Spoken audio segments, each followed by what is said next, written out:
What if we don't pass? I whisper. There's no way we won't. I believe it. Enough talking.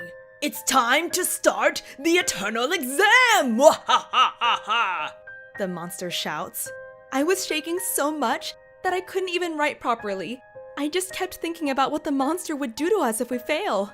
What are we going to do? Okay, Molly, think. You got this. You've already done it before, and third time lucky, right? I tried to calm myself down because I needed to pass this test. My life depended on it. All of a sudden, Luna nudged me with a wink and looked down at her paper. She wanted me to copy her answers. So this is what she meant when she said we would pass. Luna acted like she was changing the pages as she showed me all of the answers. I wrote them onto my sheet as quickly as I could. You would think that the monster would notice by now, but luck seemed to be on our side because as soon as we started our test, he fell right to sleep. Until the monster woke with hunger in his eyes. He watched us like two pieces of meat before he snatched the tests from our desks and boomed. Time's up! I can't wait to see whose finger I get to eat first, heh. His big yellow eyes swept over on the exam paper, ready to be right when he hissed, You passed! How can this be? I was sure we were going to fail for sure. So when I heard those words, I sat there, stunned. We passed? Yes, lucky for you. I will not get to taste your sweet flesh. So, go now before my hunger takes over. We ran as fast as we could out of the classroom. I couldn't believe our luck.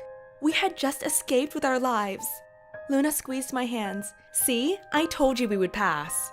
I was shaking so much when I turned to her. Thank you so much. If it wasn't for you, I would have been eaten by that monster for sure.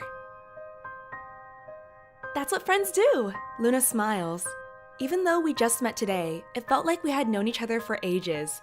I was thankful to have Luna here with me. As we were walking out of the building, I noticed that the sun had completely disappeared, with only the school lamps lighting the way. I glanced at my watch and was shocked. It was 8 p.m. already.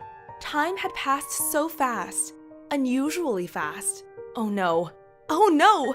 My parents were going to be so angry with me.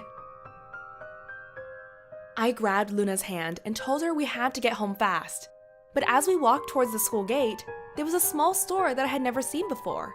I looked at Luna, unsure of what to make of it, when I started hearing a weird buzzing sound. It sounded almost like a blender. I was so thirsty that I didn't realize I was walking closer to the store when Luna whispered, Molly, aren't you worried about why this store is here open so late? I just want to see what it is. I'm sure it's nothing, I murmured.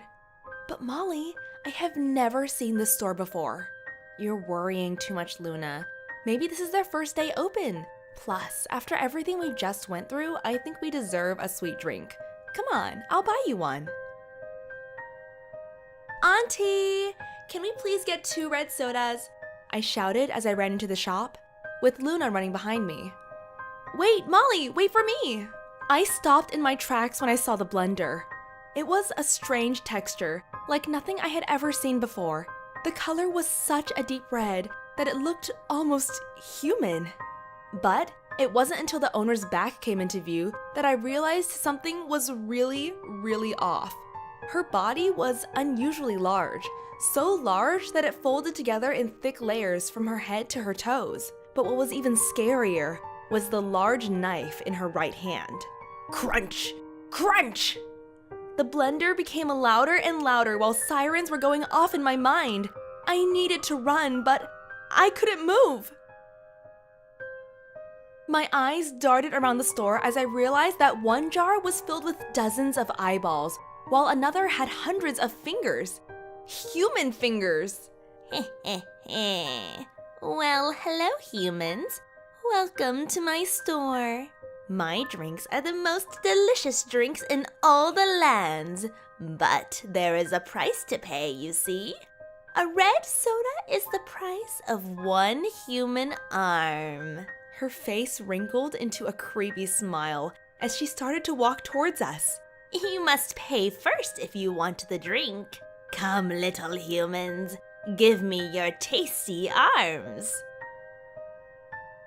The monster raised her hand and reached out for my arm. I knew I had to run, but I couldn't until I heard Luna yell, "Molly, run!" Her face was pale and afraid. She tried to drag me out, but the owner was too close. Oh, you tiny humans are so annoying. Stop moving and stand still, the monster said as she swung towards me. Ah! I screamed. She cut my cheek. The shock snapped me out of it, causing Luna and me to run as fast as we could until we were standing by the school gate, gasping for air. Molly, why did you go there without thinking? I'm sorry. I was just so thirsty. I didn't think. I felt bad for getting us in trouble again. But how was I supposed to know that the store was another monster? It's not your fault. Let's just get out of here, Luna said while walking towards the school gate. I started to follow Luna when the realization hit me and I stood still. We wouldn't be able to leave school just yet. To be continued.